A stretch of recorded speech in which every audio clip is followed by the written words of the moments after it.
Hi hello good morning ಎಲ್ಲ ಸ್ಟೂಡೆಂಟ್ಸ್ಗೂ.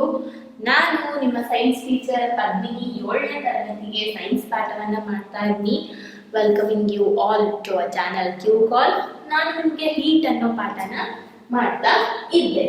So heat ಅನ್ನೋ ಪಾಠದಲ್ಲಿ ನಾನು ನಿಮಗೆ ಕ್ಲಿನಿಕಲ್ ಥರ್ಮಾಮೀಟರ್ ಬಗ್ಗೆ ಅದು ಯಾವ ರೀತಿ ಇರುತ್ತೆ ಏನು ಅನ್ನೋದನ್ನೆಲ್ಲ ಎಕ್ಸ್ಪ್ಲೇನ್ ಮಾಡಿದ್ದೆ. ಸೊ ಟೆಂಪರೇಚರ್ನ ಯಾವ ರೀತಿ ಮೆಜರ್ ಮಾಡ್ತಾರೆ ಅನ್ನೋದನ್ನೆಲ್ಲ ನಾನು ನಿಮಗೆ ಹೇಳಿದ್ದೆ. ಸೊ ಈಗ ನಾನು ನಿಮಗೆ ಲ್ಯಾಬೊರೇಟರಿ ಥರ್ಮಾಮೀಟರ್ ಬಗ್ಗೆ ಹೇಳಲಿಕ್ಕೆ ಬಂದಿದ್ದೀನಿ. ಸೊ ಲ್ಯಾಬೊರೇಟರಿ ಥರ್ಮಾಮೀಟರ್ನ ಯಾರಾದರೂ ನೋಡಿದ್ದೀರಾ? Laboratory thermometer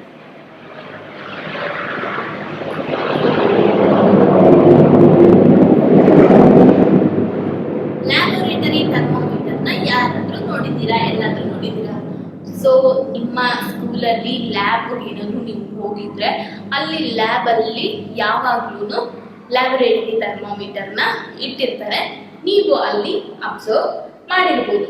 so laboratory thermometer clinical ಥರ್ಮಾಮೀಟರ್ಗಿಂತ ಉದ್ದಗೆ ಇರುತ್ತೆ, ಇಷ್ಟು ಉದ್ದ ಇರುತ್ತೆ. ಡೆಫಿನೆಟ್ಲಿ ಅಂತಲ್ಲ, ನಾನು ಹೇಳ್ತಿರೋದು ಹೇಳ್ತಾ ಇದ್ದೀನಿ ಉದ್ದವಾಗಿ ಇರುತ್ತೆ ಅಂತ. ಸೊ ಉದ್ದವಾಗಿ ಇರುತ್ತೆ. ಉದ್ದವಾಗಿದ್ದು how do we measure the temperature of other objects? ಇವಾಗ ನಾವು ಹೇಳಿದ್ವಿ ಕ್ಲಿನಿಕಲ್ ಥರ್ಮಾಮೀಟರ್ ಇಂದ ಬರೀ ನಮ್ಮ ಬಾಡಿ ಟೆಂಪರೇಚರ್ ನ ಮೆಜರ್ ಮಾಡಬೇಕು. ಬೇರೆ ಯಾವುದನ್ನು ಅದ್ರ ಕಾಂಟ್ಯಾಕ್ಟಿಗೆ ತರಬಾರ್ದು. ಸೊ ಬೇರೆ ಯಾವ್ದಾದ್ರೂ ಟೆಂಪರೇಚರ್ ನ ತಿಳ್ಕೊಬೇಕು ಅಂದ್ರೆ ಹ್ಯಾಕ್ ತಿಳ್ಕೊಳ್ಳೋದು?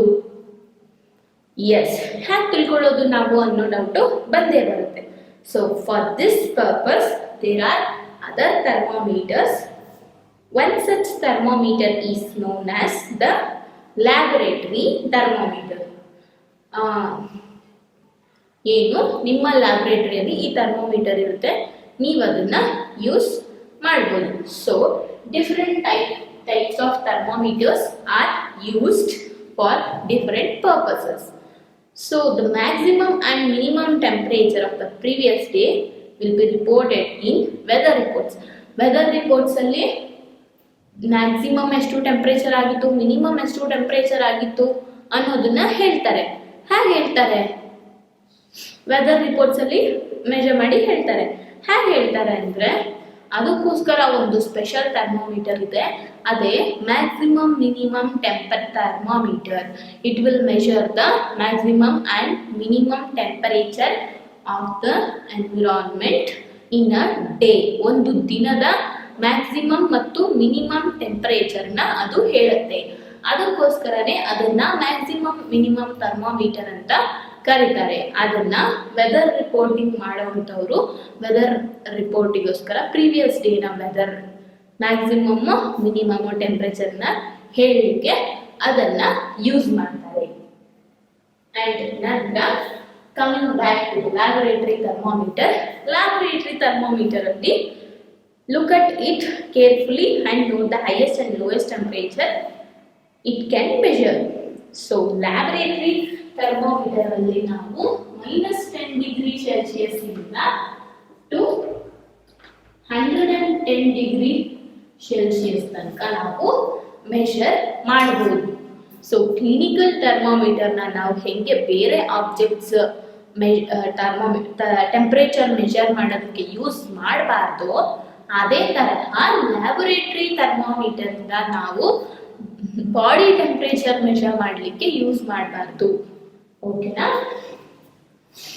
ಯಾಕೆಂದ್ರೆ it is decide because to study the temperature of the some other objects other than human body. ಓಕೆನಾ? ಸೊ ಹಾಗೆ ಸೇಮ್ ನಾವು ಹಾಗೆ ಕ್ಲಿನಿಕಲ್ ಥರ್ಮಾಮೀಟರ್ನ ರೀಡ್ ಮಾಡಿದ್ವು ಆಸ್ ಇಟ್ ಈಸ್ ಈ ಥರ್ಮಾಮೀಟರ್ನು ನಾವು ರೀಡ್ ಮಾಡೋದು. So you would need this information to read the thermometer correctly. Let us now learn now how this thermometer is used in the laboratory. ಹೇಗೆ ಇದನ್ನ ಯೂಸ್ ಮಾಡ್ತಾರೆ ಏನು ಅನ್ನೋದನ್ನ ನಾವು ನೋಡೋಣ. ಸೊ ಒಂದು ಆಕ್ಟಿವಿಟಿ ಮಾಡ್ತಾ ಆಕ್ಟಿವಿಟಿ ಮುಖಾಂತರ ನೋಡೋಣ. ಸೊ ಒಂದು ಬೀಕರ್ ಅಥವಾ ಮಗ್ಗಲ್ಲಿ ಟ್ಯಾಪ್ ವಾಟರ್ನ ತಗೊಳ್ಳಿ. ಸ್ವಲ್ಪ ಟ್ಯಾಪ್ ವಾಟರ್ನ ತಗೊಂಡು ಥರ್ಮಾಮೀಟರ್ನ ಬಲ್ಬು ನೀರಲ್ಲಿ ಇಮ್ಮರ್ಸ್ ಆಗಿರೋ ಥರ, ಆ್ಯಂಡ್ ಆ ಬಲ್ಬು ಬೇರೆ ಮಗ್ಗನ ಪಾರ್ಟನ್ನು ಬಾಟಮ್ನು ಟಚ್ ಮಾಡಬಾರ್ದು, ಮಗ್ನ ಪಾರ್ಟನ್ನು ಟಚ್ ಮಾಡಬಾರ್ದು, ಬಲ್ಬು ಯಾವುದಕ್ಕೂ ಟಚ್ ಆಗದೇ ವಾಟರಲ್ಲೇ ನಿಂತಿರಬೇಕು. ಆ ಥರ ಅದನ್ನು hold the thermometer vertically, observe the movement of mercury in the thermometer.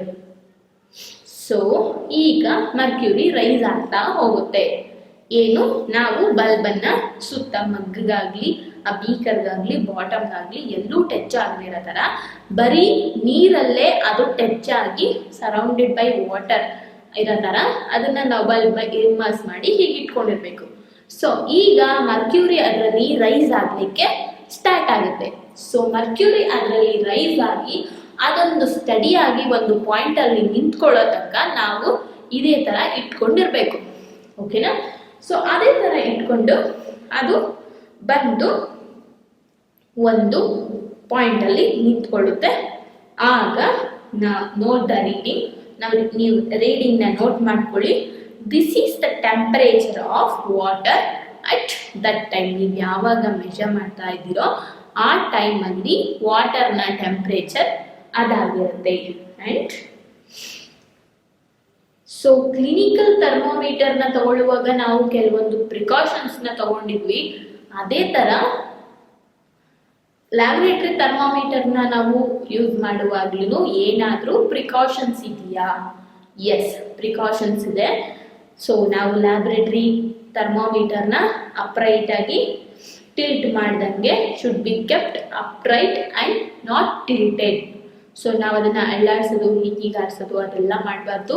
ಬರೀ ನಾವು ಅಪ್ರೈಟ್ ಆಗಿ ಸ್ಟ್ರೈಟ್ ಆಗಿ ಹೀಗೆ ಇಟ್ಕೊಂಡಿರಬೇಕು. And bulb should be surrounded from all sides by the substance of which the temperature to be measured. ಅಂದರೆ ನಾವು ಹೇಳಿದ್ವಲ್ಲ, bulb ಬಾಟಮ್ಗಾಗಲಿ ಎಲ್ರಿಗೂ touch ಆಗಿರಬಾರ್ದು. ಆ ಸಬ್ಸ್ಟೆನ್ಸ್ ನಾವು ವಾಟರ್ ತೊಗೊಂಡಿದ್ವಿ, ಏನೇ ಸೊಲ್ಯೂಷನ್ ಏನೇ ತೊಗೊಂಡಿದ್ರು ನಾವು ಅದ್ರಲ್ಲಿ ಇಮ್ಮರ್ಸ್ ಆಗೋ ಥರ ಹೀಗೆ ಇಟ್ಕೊಂಡಿರ್ಬೇಕು. ಆ್ಯಂಡ್ ನಾವು ಅದನ್ನು ಅಲ್ಗಾಡ್ಸೋದಾಗಲಿ ಟಿಲ್ಟ್ ಮಾಡೋದಾಗಲಿ ಮಾಡಬಾರ್ದು. ಆ್ಯಂಡ್ ಯಾವುದಕ್ಕೂ ಟಚ್ ಮಾಡಬಾರ್ದು.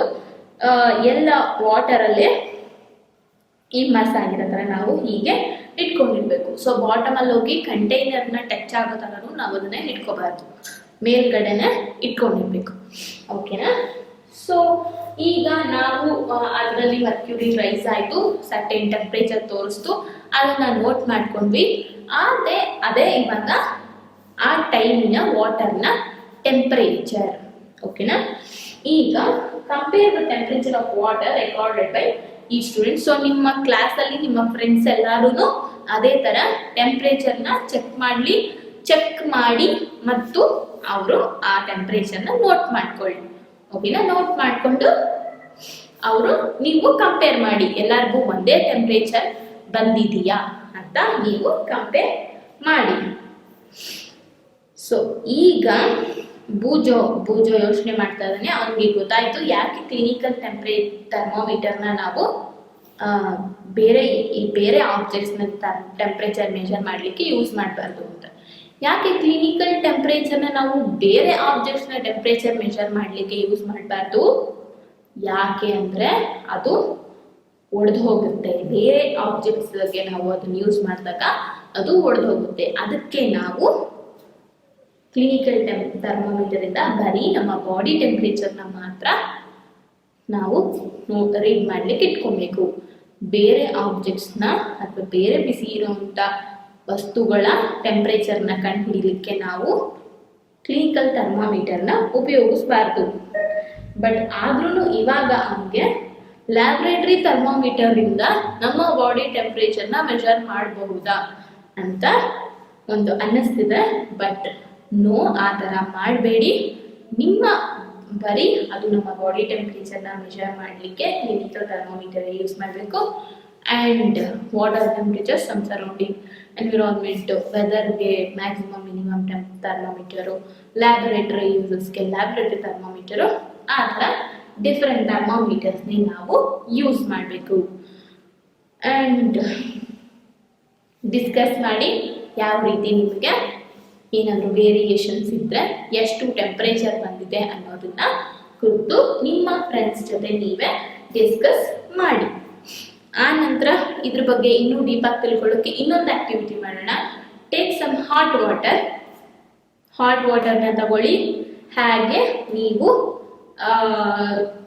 ಟ್ಯಾಪ್ ವಾಟರ್ನ ತಗೊಂಡು ಯಾವ ರೀತಿ ಟೆಸ್ಟ್ ಮಾಡಿದ್ರೋ ಅದೇ ಥರ ನೀವು ಅಬ್ಸರ್ವ್ ಮಾಡಿ. ಸೊ ಇಟ್ಕೊಂಡು ನೋಡಿದಾಗ ಟೆಂಪ್ರೇಚರ್ ಮರ್ಕ್ಯೂರಿ ಲೆವೆಲ್ ರೈಸ್ ಆಗ್ತಾ ಹೋಗುತ್ತೆ. It will study at a point. ಒಂದು ಪಾಯಿಂಟಲ್ಲಿ ಅದು ಸ್ಟಡಿಯಾಗಿ ನಿಂತ್ಕೊಳ್ಳುತ್ತೆ. ಆ ಪಾಯಿಂಟ್ನ ನೀವು ನೋಟ್ ಮಾಡ್ಕೊಬೇಕಾಗುತ್ತೆ.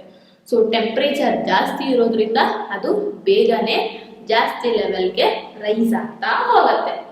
ಆ ನಂತರ ನೀವು ಯಾವಾಗ ನೀರಿಂದ ಥರ್ಮಾಮೀಟರ್ನ ಹೊರಗಡೆ ತೆಗಿತೀರಾ, ಹೊರಗಡೆ ತೆಗ್ದಿದ ತಕ್ಷಣ ಏನಾಗುತ್ತೆ ಅಂದರೆ ಮರ್ಕ್ಯೂರಿ ಲೆವೆಲ್ಲು ಸಡನ್ ಆಗಿ ಫಾಲ್ ಆಗಿಬಿಡುತ್ತೆ. ಅದು ಕಂಪ್ಲೀಟ್ಲಿ ಬಿಲೋಗೆ ಬಂದ್ಬಿಡುತ್ತೆ. That means that the temperature must be read while the thermometer is in the water. So ನಾವು ಅದನ್ನು ಸ್ಟಡಿಯಾಗಿ ಇಟ್ಕೊಂಡು ನೀರಲ್ಲಿ ಅದು ಬಲ್ಬ್ ಇಮ್ಮರ್ಸ್ ಆಗಿರುವಾಗಲೇ ನಾವು ಟೆಂಪ್ರೇಚರ್ನ ನೋಟ್ ಮಾಡ್ಕೊಂಡು ಬಿಡಬೇಕು. ತೆಗೆದ್ಮೇಲೆ ಅದೇನಾಗುತ್ತೆ, ಟೆಂಪ್ರೇಚರು ಫುಲ್ಲು ಕೆಳಗಡೆ ಬಂದ್ಬಿಡುತ್ತೆ. Mercury level will be decreased. So ತೆಗ್ದಿದ ತಕ್ಷಣ ಮರ್ಕ್ಯೂರಿ ಲೆವೆಲು ವೇರಿ ಆಗಿಬಿಡುತ್ತೆ. ಅದಕ್ಕೋಸ್ಕರ ನಾವು ನೀರಲ್ಲಿರುವಾಗಲೇ ಟೆಂಪ್ರೇಚರ್ನ ನೋಟ್ ಮಾಡ್ಕೊಂಡು ಬಿಡಬೇಕು. ಆ ನಂತರ ಸೊ ಈಗ ಏನು ಯೋಚನೆ ಮಾಡ್ತಾ ಇದ್ದೀರಾ ಅಂದರೆ, ಕ್ಲಿನಿಕಲ್ ಥರ್ಮಾಮೀಟರಲ್ಲಿ ನಮ್ಮ ಬಾಡಿ ಟೆಂಪ್ರೇಚರ್ನ ನಾವು ಕಂಡು ಹಿಡಿದಾಗ ಅದು ಸ್ವಲ್ಪ ಹೊತ್ತು ಹಾಗೆ ಇತ್ತು, ಅದು ಚೇಂಜ್ ಆಗಲಿಲ್ಲ, ಸಡನ್ ಆಗಿ ಮರ್ಕ್ಯೂರಿ ಲೆವೆಲ್ ಫಾಲ್ ಆಗಲಿಲ್ಲ ಅಲ್ವಾ? ಅದ್ರ ಬಗ್ಗೆ ನಿಮ್ಗೆ ಇವಾಗ ಯೋಚನೆ ಬರ್ತಾ ಇದೆ. ಬಾಯಿಂದ ತೆಗ್ದಿದ ತಕ್ಷಣ ಬಾಯಿಂದ ತೆಗೆದು ನಾವು ರೀಡಿಂಗ್ನ ಬರ್ಕೊಂಡ್ವಿ. ಇದ್ರಲ್ಲಿ ನೋಡಿದ್ರೆ ಅದ್ರಲ್ಲಿ ಇರುವಾಗಲೇ ರೀಡಿಂಗ್ ಬರ್ಕೊಳ್ಬೇಕು. ಬಟ್ ನಾವು ಕ್ಲಿನಿಕಲ್ ಥರ್ಮಾಮೀಟರಲ್ಲಿ ಅದರ ಬಾಯಿಂದ ತೆಗೆದು ರೀಡಿಂಗ್ ಬರ್ಕೋಬೇಕು. ಇದು ಏನಿದು ಮರ್ಕ್ಯೂರಿ ಲೆವೆಲ್ ಅದರಲ್ಲಿ ಫಾಲ್ ಆಗ್ಬಿಡಲ್ವಾ, ನಮ್ಮ ಟೆಂಪ್ರೇಚರ್ ವೇರಿ ಆಗ್ಬಿಟ್ಟು ತಪ್ಪಾಗಿ ತೋರಿಸಲ್ವಾ ಅಂತ ನಿಮಗೆ ಕ್ವಶನ್ ಬರ್ತಾ ಇದೆ ಇವಾಗ.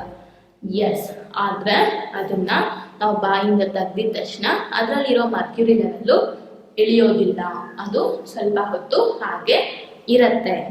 ಯಾಕೆ ಹಾಗೆ ಇರುತ್ತೆ ಅಂತ ನಿಮಗೆ ಕ್ವಶನ್ ಬರ್ತದೆ. ಸೊ ಲ್ಯಾಬೊರೇಟರಿ ಟೆಂಪ್ರೇಚರ್ ಥರ್ಮೋಮೀಟರಲ್ಲಿ ಫಾಲ್ ಆಗಿಬಿಡುತ್ತೆ, ಕ್ಲಿನಿಕಲ್ ಥರ್ಮೋಮೀಟರಲ್ಲಿ ಫಾಲ್ ಆಗಲ್ಲ. ಯಾಕೆ? ಯಾರಿಗಾದ್ರೂ ಗೊತ್ತಾಗ್ತಾ ಇದೆಯಾ? ಸೊ ಬೂಜೋಗೆ ಇನ್ನೊಂದು ಡೌಟ್ ಬಂದಿದೆ ಇವಾಗ. Boojho wonders why the level of mercury should change at all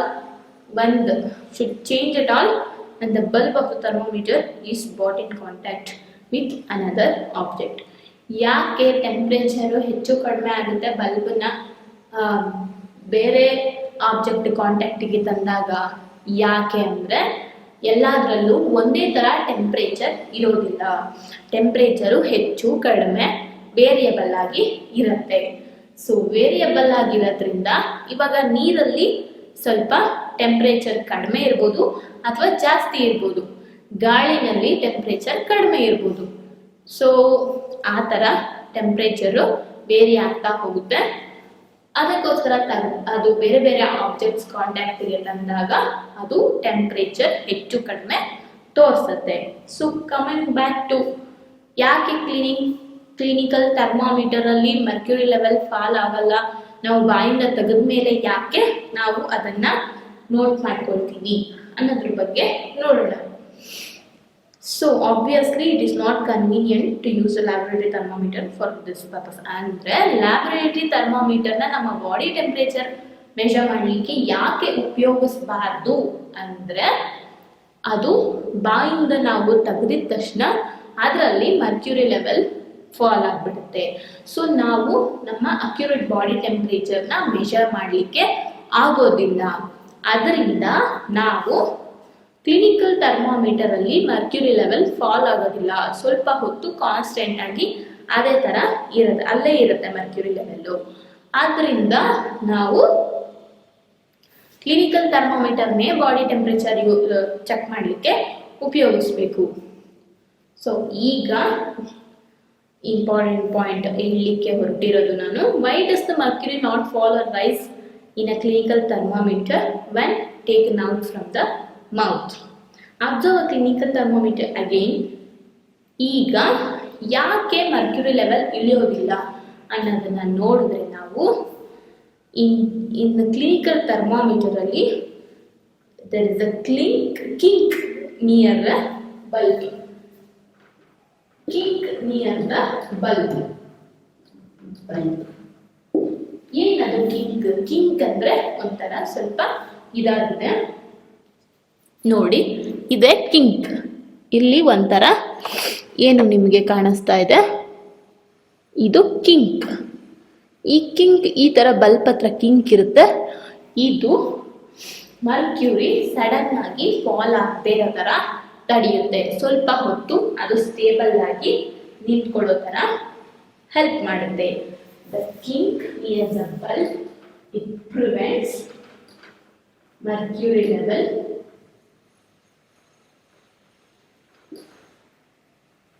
from falling on its own.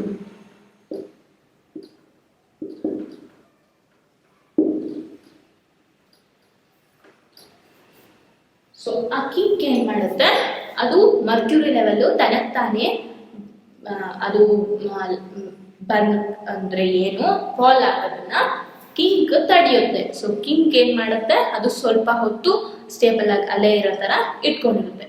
ಸ್ವಲ್ಪ ಹೊತ್ತಾದ್ಮೇಲೆ ಅದು ಇಳಿಯುತ್ತೆ. ಅದರಿಂದ ಆ ಕಿಂಕ್ ನಮಗೆ prevents Mercury level from falling on its own. So ಅದು ಮರ್ಕ್ಯುರಿ ಲೆವೆಲ್ ನಿಧಾನಕ್ಕೆ ಇಳಿಯೋದ್ರಿಂದ ಸ್ವಲ್ಪ ಹೊತ್ತು ಅದು ಅಲ್ಲೇ ನಿಂತಿರುತ್ತೆ ಒಂದು ಸ್ಟೇಬಲ್ ಪಾಯಿಂಟ್ ಅಲ್ಲಿ. ಆವಾಗ ನಾವು ನಮ್ಮ ಒಂದು ಪರ್ಫೆಕ್ಟ್ ಆದಂತ ಟೆಂಪರೇಚರ್ನ ನೋಟ್ ಮಾಡ್ಕೊಳ್ಬಹುದು. ಈಗ ನಿಮಗೆ ಗೊತ್ತಾಯ್ತು ಯಾಕೆ ನಾವು ಕ್ಲಿನಿಕಲ್ ಟೆಂಪರೇಚರ್ನೇ ನಮ್ಮ ಥರ್ಮೋಮೀಟರ್ನೇ ನಮ್ಮ ಬಾಡಿ ಟೆಂಪರೇಚರ್ ಕಂಡುಹಿಡಿಯಲಿಕ್ಕೆ ಯೂಸ್ ಮಾಡಬೇಕು ಅನ್ನೋದು ಅಲ್ವಾ? Okay, next. ಸೊ ಈಗ ಮರ್ಕ್ಯೂರಿ ಲೆವೆಲ್ ಇಂದ ಬಾಡಿ ಟೆಂಪರೇಚರ್ನ ಕಂಡುಹಿಡಿಯುವಂಥ ಥರ್ಮೋಮೀಟರ್ಸ್ ಕಡಿಮೆ ಆಗಿದೆ. ಈಗ ಡಿಜಿಟಲ್ ಥರ್ಮೋಮೀಟರ್ಸ್ ಬಂದಿದೆ. ಅದರಲ್ಲಿ ಮರ್ಕ್ಯೂರಿ ಅನ್ನೋದೇ ಇರೋದಿಲ್ಲ. ನಾವು ಬಾಯಿಗೆ ಇಟ್ಕೊಂಡ್ರೆ ಅಲ್ಲಿ ಒಂದು ಡಿಸ್ಪ್ಲೇನಲ್ಲಿ ಅದೇ ನಮ್ಮ ಬಾಡಿ ಟೆಂಪರೇಚರ್ನ ತೋರಿಸ್ಬಿಡುತ್ತೆ. ಸೊ ನೀವು ನೋಡಿರ್ಬೋದು, ಇಷ್ಟೊತ್ತಂತ ನೀವು ಯೋಚನೆ ಮಾಡಿದ್ರ ಡಿಜಿಟಲ್ ಥರ್ಮೋಮೀಟರ್ದು ಹಿಂಗಿಟ್ರೆ ಅಲ್ಲೇ ಡಿಗ್ರಿ ತೋರಿಸ್ತು, ಅಲ್ಲೇನು ರೀಡ್ ಮಾಡೋ ಥರ ಇರಲಿಲ್ಲ, ಮರ್ಕ್ಯೂರಿ ಹೋಗೋದು ಬರೋದು ಇರಲಿಲ್ಲ ಅಂತ ಅನ್ಕೊಳ್ತಾ ಇದ್ರಲ್ವಾ? ಎಸ್, ಈಗ ಡಿಜಿಟಲ್ ಥರ್ಮೋಮೀಟರ್ ಬಂದಿದೆ. ಡಿಜಿಟಲ್ ಥರ್ಮೋಮೀಟರ್ ಇಂದ ನಮ್ಮ ಬಾಡಿ ಟೆಂಪರೇಚರ್ನ ನಾವು ರೀಡ್ ಮಾಡ್ಬೋದು. ಮತ್ತೆ ಅದು ತುಂಬಾ ಪರ್ಫೆಕ್ಟ್ ಆಗಿ ಅಂದ್ರೆ ಅಕ್ಯುರೇಟ್ ಟೆಂಪರೇಚರ್ನ ಅದು ತೋರಿಸತ್ತೆ. ಓಕೆನಾ? ಯಾಕೆ ಡಿಜಿಟಲ್ ಥರ್ಮೋಮೀಟರ್ನ ಕಂಡುಹಿಡಿದ್ರು? ಯಾಕೆ ಮರ್ಕ್ಯೂರಿ ರೈಸ್ ಆಗೋದ್ರಿಂದ ಟೆಂಪರೇಚರ್ ಕಂಡುಹಿಡಿಯೋದನ್ನ ಯಾಕೆ ಅದು ಕಡಿಮೆ ಆಯಿತು ಅಂತ ನೀವು ಇವಾಗ ತಿಳ್ಕೊಳ್ಳಬೇಕು.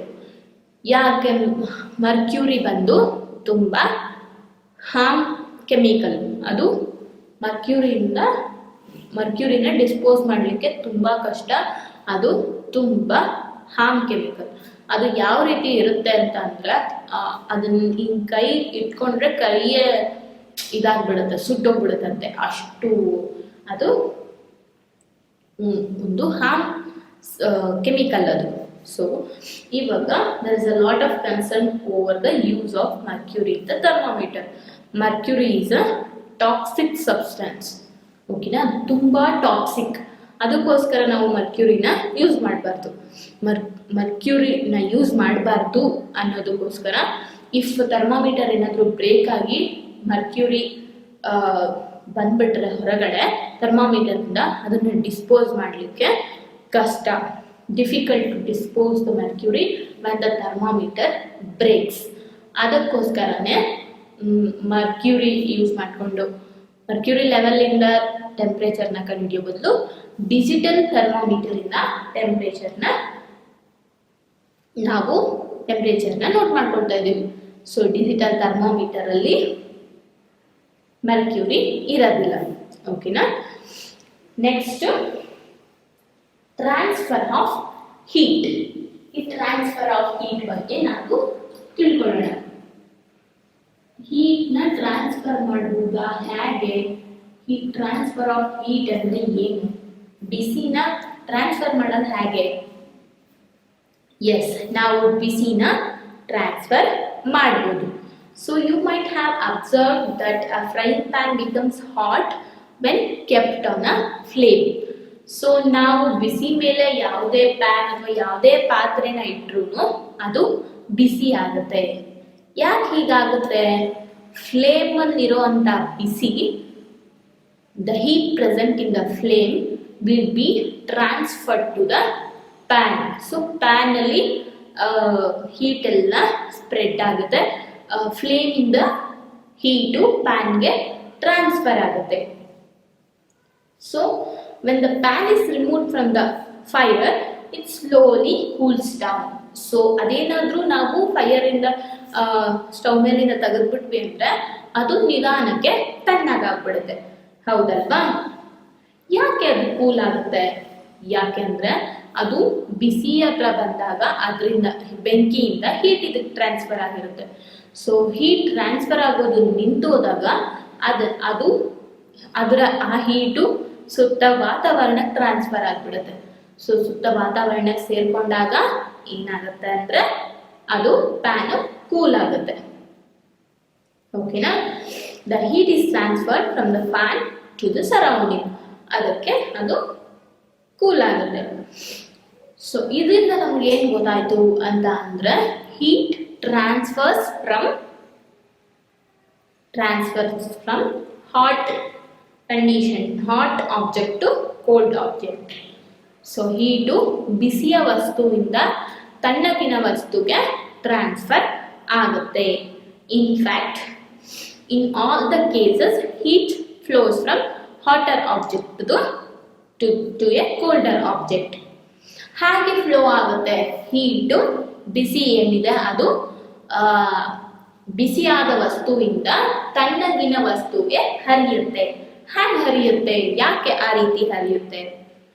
ಸೊ ಈಗ ಪೆಹಲಿಗೊಂದು ಡೌಟ್ ಬಂದಿದೆ. ಪೆಹಲಿ ಏನೋ ಕೇಳ್ತಾ ಇದ್ದಾಳೆ, does it mean that heat will not be transferred if the temperature of two objects is the same ಅಂತ ಕೇಳ್ತಾ ಇದ್ದಾಳೆ. ಸೊ ಏನು ಅಂದ್ರೆ ಎರಡು ಬಿಸಿ ಇಲ್ಲ ಅಂದ್ರೆ ಎರಡು ತಣ್ಣಗಿದ್ರೆ ಏನಾಗುತ್ತೆ? ಒಂದು ಬಿಸಿ ಇದ್ರೆ ಒಂದು ತಣ್ಣಗಿರೋ ವಸ್ತುಗೆ ಬಿಸಿ ಎರಡಕ್ಕೂ ಟ್ರಾನ್ಸ್ಫರ್ ಆಗುತ್ತೆ.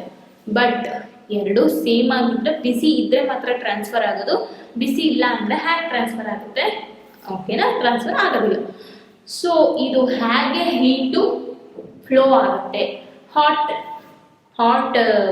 ಹಾಟೆಸ್ಟ್ ಆಬ್ಜೆಕ್ಟ್ ಇಂದ ಕೋಲ್ಡರ್ ಆಬ್ಜೆಕ್ಟ್ಗೆ ಅದು ಹೀಟ್ ಯಾವ ರೀತಿ ಫ್ಲೋ ಆಗುತ್ತೆ ಅನ್ನೋದನ್ನು ತಿಳ್ಕೊಳ್ಳೋದಕ್ಕೆ ನಾವು ಒಂದು ಆಕ್ಟಿವಿಟಿ ಮುಖಾಂತರ ತಿಳ್ಕೊಳ್ಳೋಣ. ಸೊ ಏನಪ್ಪ ಅದು ಆಕ್ಟಿವಿಟಿ ಅಂದ್ರೆ ಏನದು ಅಂದ್ರೆ ಒಂದು ರಾಡ್ ಅಥವಾ ಮೆಟಲ್ ಸ್ಟ್ರಿಪ್ ನ ತಗೊಳ್ಳಿ. ಅದು ರಾಡ್ ಆಗಿರ್ಬೋದು, ಮೆಟಲ್ ಸ್ಟ್ರಿಪ್ ಆಗಿರ್ಬೋದು, ಏನಾದ್ರೂ ಒಂದು ರಾಡ್ ಅಥವಾ ಮೆಟಲ್ ಸ್ಟ್ರಿಪ್ ನ ತಗೊಳ್ಳಿ. ಸೇ ಆಫ್ ಅಲ್ಯೂಮಿನಿಯಂ ಅಥವಾ ಐರನ್ ಇಂದ ಮಾಡಿರುವಂತ ಮೆಟಲ್ ರಾಡ್ ಅಥವಾ ಅದು ಸಣ್ಣ ಒಂದು ಸ್ಕೇಲ್ ಇರ್ಬೋದು, ಅಲ್ಯೂಮಿನಿಯಂ ಸ್ಕೇಲ್ ಆಗಿರಲಿ ಅಥವಾ ಅದು ಕಬ್ಬಿಣದಿಂದ ಮಾಡಿರೋ ಸ್ಕೇಲ್ ಆಗಿರಲಿ. ಅದನ್ನ fixes few small wax pieces on the rod. So wax ಪೀಸಸ್ನ ಅಲ್ಲಲ್ಲಿ ಆ ರಾಡ್ ಮೇಲೆ ಫಿಕ್ಸ್ ಮಾಡಿ this pieces should be at nearly equal distance ಅಲ್ಲಿ ನೀವು ಸಣ್ಣ ಸಣ್ಣ ವ್ಯಾಕ್ಸ್ ಪೀಸಸ್ನ ಅದಕ್ಕೆ ಫಿಕ್ಸ್ ಮಾಡಿಬಿಟ್ಟು clamp the rod to a stand. So ಎಲ್ಲಾದ್ರೂ ಒಂದು ಕಡೆ ಒಂದು ಸ್ಟ್ಯಾಂಡ್ ಅಥವಾ ಆ ರಾಡ್ ಎಲ್ಲಾದ್ರೂ ನಿಂತ್ಕೊಳ್ಬೇಕು, ಒಂದು ಸ್ವಲ್ಪ ಎತ್ತರದ ಜಾಗದಲ್ಲಿ ನಿಂತ್ಕೊಳ್ಳೋದಕ್ಕೆ ಕ್ಲಾಂಪ್, ಸ್ಟ್ಯಾಂಡ್ ಅಥವಾ ಏನಾದ್ರೂ ಇಟ್ಟಿಗೆಗಳ ಮಧ್ಯೆನೋ ಎಲ್ಲಾದ್ರೂ ಕಲ್ಗಳ ಮಧ್ಯೆನೋ ಭಾರವಾದ ವಸ್ತುಗಳ ಮಧ್ಯೆನೋ ಆ ರಾಡ್ನ ಇಡಿ. ರಾಡ್ನ ಇಟ್ಟು ಈಗ ಒಂದು ಕಡೆ ಬಿಸಿ ಮಾಡಿ. ನೋಡಿ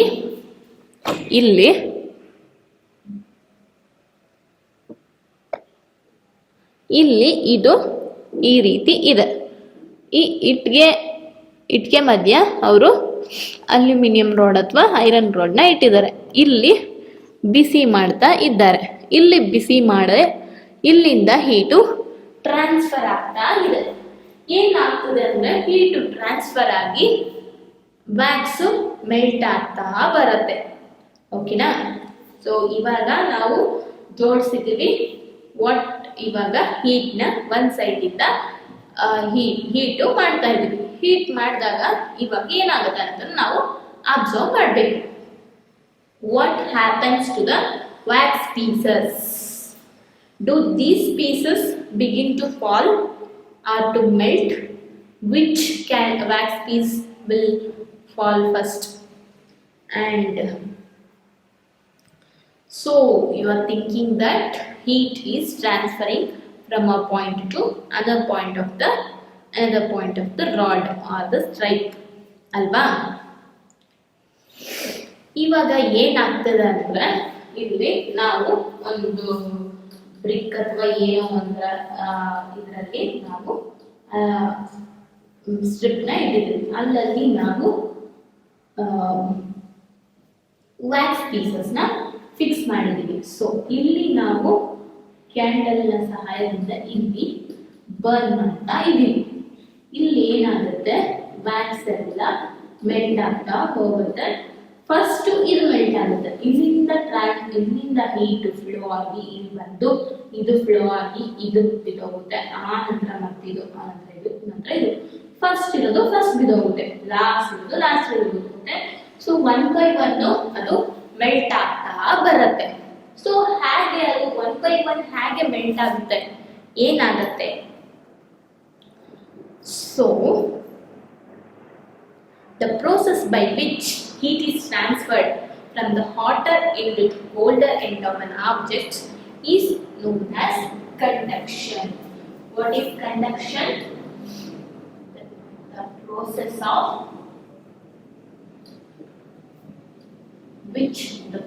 of which heat is transferred from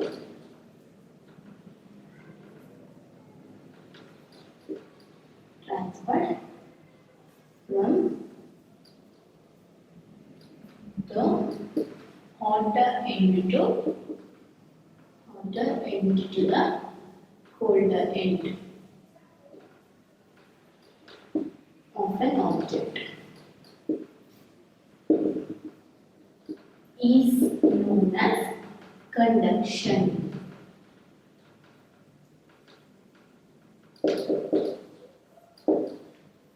ಬಿಸಿಯಾದ ತುದಿಯಿಂದ ಇನ್ನೊಂದು ತಣ್ಣಗಿನ ತುದಿಗೆ ಹೀಟು ಟ್ರಾನ್ಸ್ಫರ್ ಆಗೋದನ್ನ ನಾವು ಕಂಡಕ್ಷನ್ ಅಂತ ಕರಿತೀವಿ. ಸೊ ಈ ವೇನಲ್ಲಿ ಇಲ್ಲಿ ಬಿಸಿಯಾಗಿರೋ ಪಾಯಿಂಟ್ ಇಂದ ತಣ್ಣಗಿರೋ ಪಾಯಿಂಟ್ಗೆ ಹೀಟು ಹರಿತದೆ. The flow of heat from the hotter end to colder end of the object is known as conduction. ಓಕೆನಾ?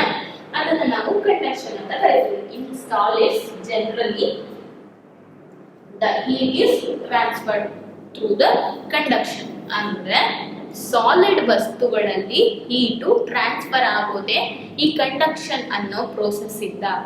ಓಕೆನಾ? ಈಗ do all substances conduct heat easily? Or you must have observed that the metallic pan of queen has a plastic or wooden handle. Can you lift a hot pan by holding it from the handle without getting hurt? So ಬಿಸಿಯಾಗಿರುವಂತ pan ಅನ್ನ ನಾವು ಅದರ ಹಿಡಿಯಿಂದ ಹಿಡ್ಕೊಂಡು ಎತ್ತಬಹುದು. ನಮ್ಮ ಕೈಗೆ ಬಿಸಿ ಆಗೋದಿಲ್ಲ. ಯಾಕೆ ಅಂದ್ರೆ ಮೆಟಲ್ ಏನಿದೆ ಅದರಲ್ಲಿ ಹೀಟು ಫ್ಲೋ ಆಗ್ತಾ ಇರುತ್ತೆ. ಸೊ ಇಲ್ಲಿ ವುಡನ್ ಏನು ಮರದಿಂದ ಹ್ಯಾಂಡ್ಲ್ ಕೊಟ್ಟಿರ್ತಾರೆ ಅಥವಾ ಪ್ಲಾಸ್ಟಿಕ್ ಅಲ್ಲಿ ಹ್ಯಾಂಡ್ಲ್ ಕೊಟ್ಟಿರ್ತಾರೆ. ಪ್ಲಾಸ್ಟಿಕ್ ಅಲ್ಲಿ ಕಂಡಕ್ಷನ್ ಆಗೋದಿಲ್ಲ. ಅಂದ್ರೆ ಪ್ಲಾಸ್ಟಿಕ್ ಅಲ್ಲಿ ಹೀಟು ಇದೇ ನಾವು ಪ್ಲಾಸ್ಟಿಕ್ ನ ಇಟ್ಟರೆ ಇಲ್ಲಿಂದ ಹೀಟು ಇಲ್ಲಿಗೆ ಹೋಗೋದಿಲ್ಲ, ಇಲ್ಲೇ ಅದು ಜಿಗಿಗಿ ಹೋಗ್ಬಿಡುತ್ತೆ, ಅದು ಇಲ್ಲಿಂದ ಹೀಟು ಟ್ರಾನ್ಸ್ಫರ್ ಆಗೋದಿಲ್ಲ. ಸೊ ಮರಕ್ಕೆ ಅಥವಾ ಪ್ಲಾಸ್ಟಿಕ್ಗೆ ಹೀಟು ಫ್ಲೋ ಆಗೋದಿಲ್ಲ ಅನ್ನೋ ಕಾರಣಕ್ಕೆ ಆ ಹ್ಯಾಂಡಲ್ ನ ವುಡ್ ಅಥವಾ ಪ್ಲಾಸ್ಟಿಕ್ ಇಂದ ಮಾಡಿರ್ತಾರೆ. ಅಂಡ್ ನಾವು ಆ ಪ್ಲಾಸ್ಟಿಕ್ ನ ಹಿಡಿಯೋದ್ರಿಂದ ನಮ್ಮ ಕೈಗೆ ಬಿಸಿ ತಾಗೋದಿಲ್ಲ. ಓಕೆನಾ? ಸೊ ಇವಾಗ ನಿಮಗೆ ಗೊತ್ತಾಗಿರ್ಬೋದು ಯಾಕೆ ಬಿಸಿ ತಾಗೋದಿಲ್ಲ.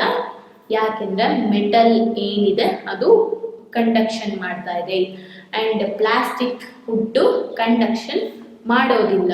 ಸೊ ಇದ್ರ ಬಗ್ಗೆ ಇನ್ನೂ ಡೀಟೇಲ್ ಆಗಿ ನಾವು ಒಂದು ಆಕ್ಟಿವಿಟಿಯಿಂದ ತಿಳ್ಕೊಳ್ಳೋಣ.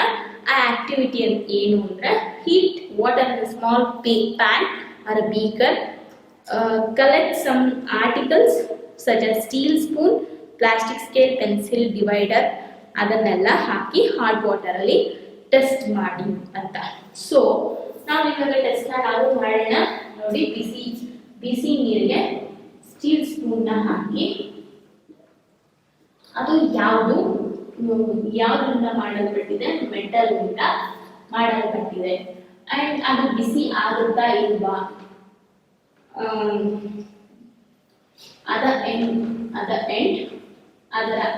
ಅಂದ್ರೆ ನಾವು ಅದರ ಒಂದು ಎಂಡನ್ನ ನೀರಲ್ಲಿ ಡಿಪ್ ಮಾಡಿರ್ತೀವಿ. ಈ ಎಂಡು ನೀರಲ್ಲಿ ಡಿಪ್ ಆಗಿದೆ. ಈ ಎಂಡು ಬಿಸಿ ಆಗಿದೆಯಾ ಇಲ್ವಾ ಅನ್ನೋದನ್ನ ನಾವು ಚೆಕ್ ಮಾಡಬೇಕು. Other end get hot R not, ಇದರಲ್ಲಿ ಏನಾಗುತ್ತೆ ಅಂದ್ರೆ ಹಾಟ್ ಆಗುತ್ತೆ. ಎಸ್, ಹಾಟ್ ಆಗುತ್ತೆ.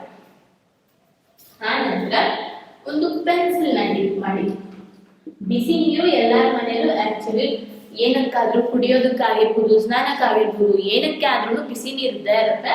ಸೊ ಸಿಂಪಲ್ ಆಗಿ ನೀವು ನಿಮ್ಮ ಮನೆಯಲ್ಲೇ ಸಿಗುವಂತ ವಸ್ತುಗಳನ್ನ ಉಪಯೋಗಿಸ್ಕೊಂಡು ನೀವು ಈ ಟೆಸ್ಟ್ ನ ಮಾಡಿ ನೋಡ್ಬೋದು. ಸೊ ಸ್ಟೀಲ್ ಸ್ಪೂನ್ ನ ಹಾಕಿದ್ರೆ ಅದು ಮೆಟಲ್ ಇಂದ ಮಾಡಿದರೆ ಅದು ಈ ಅನದ ಎಂಡು ಬಿಸಿ ಆಗುತ್ತೆ. ಸೊ ಪೆನ್ಸಿಲ್ ನ ನೀವು ಡಿಪ್ ಮಾಡಿದ್ರೆ ಅದು ಉಡ್ಡಿಂದ ಮಾಡಿದರೆ ಅನ್ನದ ಎಂಡು ಬಿಸಿ ಆಗೋದಿಲ್ಲ. ಅಂಡ್ ಯಾವ್ದಾದ್ರು ನೀವು ಪ್ಲಾಸ್ಟಿಕ್ ಸ್ಪೂನ್ ಅಥವಾ ಪ್ಲಾಸ್ಟಿಕ್ ಥಿಂಗ್ ನ ನೀವು ಡಿಪ್ ಮಾಡಿದ್ರೆ ಅದು ಪ್ಲಾಸ್ಟಿಕ್ ಇಂದ ಮಾಡಿರ್ತಾರೆ. ಸೊ ಮೇ ಬಿ ಪೆನ್ ಅಂತ ಅನ್ಕೊಳ್ಳೋಣ, ಪೆನ್ ಪ್ಲಾಸ್ಟಿಕ್ ಇಂದ ಮಾಡಿರ್ತಾರೆ, ಅದು ಆಗೋದಿಲ್ಲ. ಸೊ ನೀವೇನಾದ್ರು ಸೌಟ್ ಏನಾದ್ರು ಇಟ್ಟಿದ್ರೆ ಸೌಟ್ ಇಟ್ಟಿದ್ರೆ ಅದು ಮೆಟಲ್ ಇಂದ ಮಾಡಿರ್ತಾರೆ, ಅದರ ಇನ್ನೊಂದು ತುದಿ ಬಿಸಿ ಆಗುತ್ತೆ. ಸೊ ಇದರಿಂದ ನಮ್ಗೆ ಏನ್ ಗೊತ್ತಾಗ್ತಿದೆ ಅಂದ್ರೆ ಮೆಟಲ್ ಅಲ್ಲಿ ಹೀಟ್ ಫ್ಲೋ ಆಗತ್ತೆ, ಬಟ್ ಪ್ಲಾಸ್ಟಿಕ್ ವುಡ್ ಅಲ್ಲೆಲ್ಲ ಹೀಟ್ ಫ್ಲೋ ಆಗೋದಿಲ್ಲ. ಓಕೆನಾ? ಸೊ ಈ ತರ ನೀವು ಚೆಕ್ ಮಾಡಿ ನೋಡ್ಬೋದು. ಸ್ವಲ್ಪ ನಿಮಿಷಗಳ ಕಾಲ ಡಿಪ್ ಮಾಡಿ ಅದರ ಇನ್ನೊಂದು ಎಂಡನ್ನ ಮುಟ್ ನೋಡಿ. ಸೊ ಬಿಸಿ ಆಗಿದ್ರೆ ಇಟ್ ಈಸ್ ಅ ಕಂಡಕ್ಟರ್, ಬಿಸಿ ಆಗಿಲ್ಲ ಅಂದ್ರೆ ಇಟ್ ಈಸ್ ಅ ಇನ್ಸುಲೇಟರ್. ಓಕೆನಾ? ಇನ್ಸುಲೇಟರ್, ಕಂಡಕ್ಟರ್ ಅನ್ನೋದ್ರ ಬಗ್ಗೆ ನಾವಿವಾಗ ನೋಡೋಣ.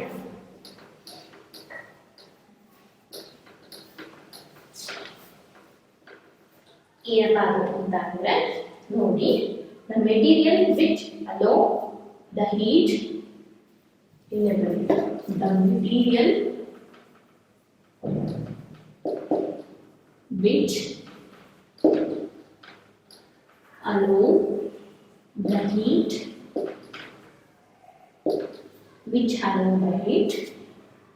to pass through them easily,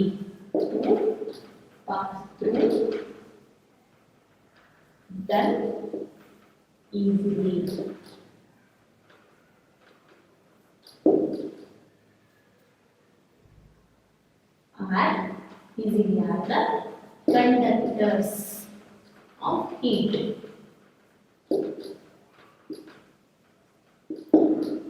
ಓಕೆನಾ? ಇವಾಗ ಯಾವ ಮೆಟೀರಿಯಲ್ಲು ಅದರ ಒಳಗಡೆ ಹೀಟ್ ಪಾಸ್ ಆಗ್ಲಿಕ್ಕೆ ಅಲೋ ಮಾಡುತ್ತೋ ಅವನ್ನ ಕಂಡಕ್ಟರ್ಸ್ ಆಫ್ ಹೀಟ್ ಅಂತ ಕರಿತೀವಿ. ಓಕೆನಾ? ಫಾರ್ ಎಕ್ಸಾಂಪಲ್ ಅಲ್ಯೂಮಿನಿಯಂ ಆಗಿರ್ಬೋದು, ಕಾಪರ್ ಆಗಿರ್ಬೋದು, ಐರನ್ ಆಗಿರ್ಬೋದು, ಅದೆಲ್ಲ ಮೆಟಲ್ಸ್ ಅವು ಏನ್ ಮಾಡ್ತವೆ, ಅದರ ಒಳಗಡೆ ಹೀಟ್ ಪಾಸ್ ಪಾಸ್ ಆಗ್ಲಿಕ್ಕೆ ಬಿಡ್ತಾವೆ, ಅಲೋ ಮಾಡ್ತಾವೆ. ಬಟ್ ಈ ಪ್ಲಾಸ್ಟಿಕ್ ಆಗಿರ್ಬೋದು, ವುಡ್ ಆಗಿರ್ಬೋದು, ಪ್ಲಾಸ್ಟಿಕ್ ವುಡ್ ಎಲ್ಲ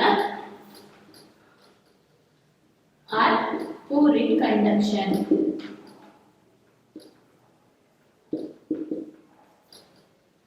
ಪೂರ್ ಕಂಡಕ್ಟರ್ಸ್ ಅಥವಾ ಪೂರ್ ಕಂಡಕ್ಷನ್ ಅಂತ ನಾವು ಹೇಳ್ಬೋದು.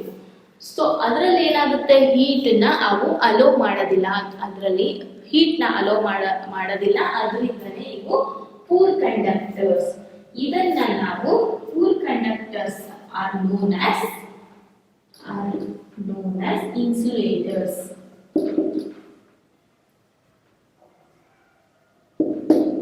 ಓಕೆನಾ? ಏನು ಅಂದ್ರೆ the material which allow the heat to pass through them easily are called conductors of heat. The material which do not allow the heat, they are known as insulators. ಓಕೆನಾ? So insulators ಬಗ್ಗೆ ನಿಮ್ಗೆ ಇವಾಗ ಗೊತ್ತಾಯ್ತು, conductors ಬಗ್ಗೆ ನಿಮ್ಗೆ ಇವಾಗ ಗೊತ್ತಾಯ್ತು.